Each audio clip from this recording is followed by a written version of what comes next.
afternoon. My name is Mike Reynolds. I'm a biology teacher at Southwestern High School in Hanover, Pennsylvania. And I'm Carrie Reynolds. I am a math teacher at New Oxford Middle School. We apologize that we can't be with you in person this afternoon. We're actually in another graduate class at Southwestern right now. It's a technology summit. So we're spending the week learning about technology, and so we figured it'd be appropriate that we use a little technology to bring our spiel to you today.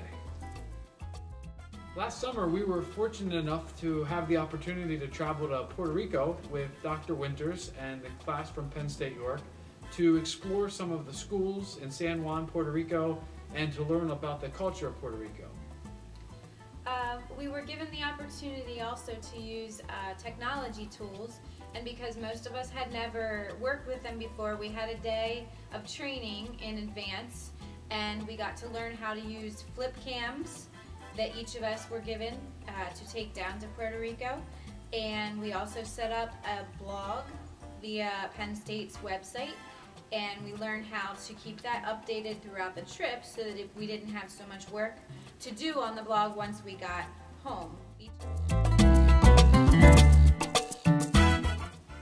While we were on the trip, we each had flip cams with us, and those flip cams were a great tool in allowing us to capture some of the things that we were seeing each day. The benefit of a flip cam is that they're only this big, so they could fit in our pocket, and if we were traveling on the bus or we were walking through the streets and we saw something that we thought would be interesting to include on our website or our blog, we could pull our flip cams out and we could capture those things really quickly. One of the neat moments came when we were walking through the streets of La Perla, which is a slum region outside of San Juan. And we found out later that tourists typically aren't allowed to travel through La Perla, and we were granted an exception and we were able to do that. And while we were walking down the streets, we all had our flip cams out, capturing everything we could on camera. There were roosters in cages that they used for cockfights, and there was a man sitting on a stoop selling, what were those fruits called? Canepa. Selling canepas, little fruits that you could suck on and suck the juices out of. So those were some real neat cultural experiences that we were only able to capture on film because we could carry those small flip cams with us and keep them in our pockets as we traveled.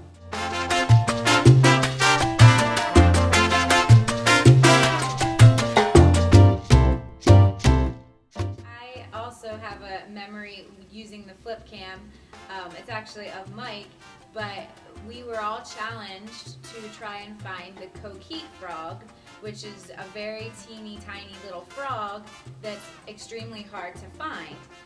But of course we all wanted to meet this challenge, and when we went to the rainforest called El Yunque, we thought for sure that these coquille frogs would be somewhere in the trees or down below, and we thought we'd have to be able to find one there, and our tour guide thought so as well.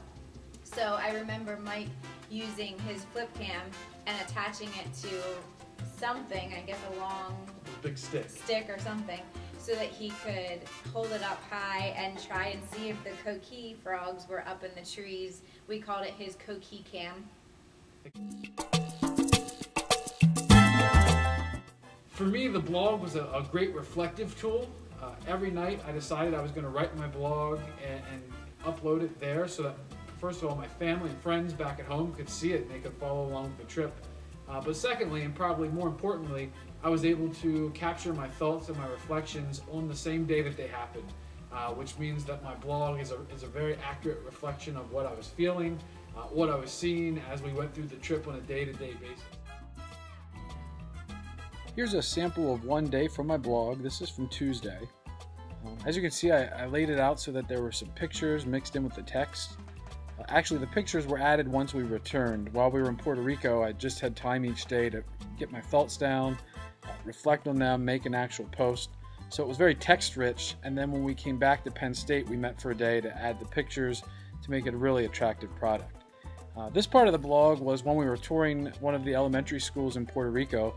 You can see in the picture on the right hand, it looks like a construction site, but that's actually the classroom the day before school started. It was quite a mess. This is the community leader of La Perla taking us on a tour of the slums. And There's some information here about the governor's mansion. We had the opportunity to tour that while we were there, which was, for somebody like me who loves politics, that was a great thing. What I did then is at the very end of each day, I added the video montage as a separate posting, and that was a link to YouTube. So YouTube was a very useful tool here. And it was as easy as plugging that link in, and then anybody who was looking at my blog could read about the day and then click play on the video and get a chance to see some of the things we went through. So that's just a flavor of what the blog looked like once it was completed. This is my blog, and as you can see, I had my video just at the beginning, and it included all of the days. This is a rundown of our schedule on the day of the blog that I'll show you, Tuesday, August 3rd. We first visited a primary school, Abraham Lincoln Elementary, and you could see in that picture that they had painted the blue over top of the tan. This was just my writing of the day so that I could remember all the details. And the next picture that you'll see are from inside the school, and believe it or not, this was the week that they were actually starting school. So it was just amazing that they were, you know, their classrooms looked like that when they were just getting ready to have students walk in. From there we went to La Perla. That's the picture of the canepa, which is the fruit, and these are some pictures of the walking tour we took, and El Morro, which I thought was pretty interesting and had a lot of history behind it. And lastly, on this day, I linked my other photos to my Facebook page and some more photos since I hadn't been able to show them all in my clip.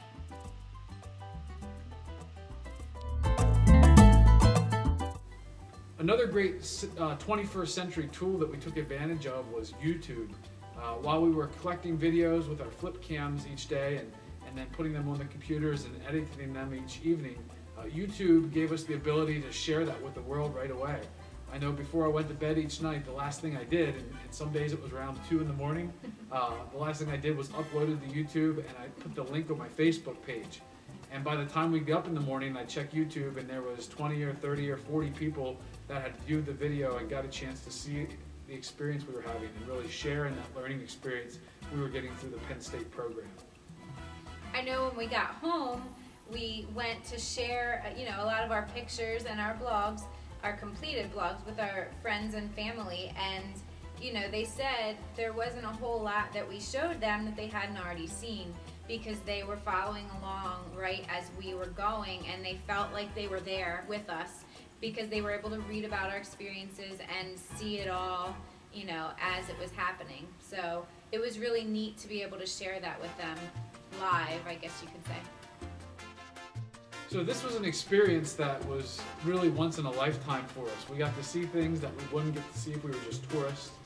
We really learned a lot from the people we talked to, the school teachers that we interacted with, the community leaders that we interacted with.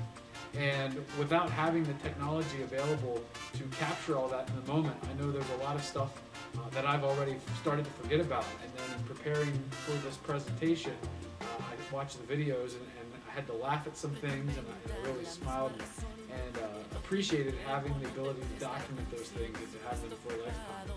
So we just wanted to extend our thanks to you for any role that you played in making sure that the technology was available for us to use. And we certainly hope that it's available for many, many years with the students taking these trips with Dr. Winters. They're very valuable. Thank you.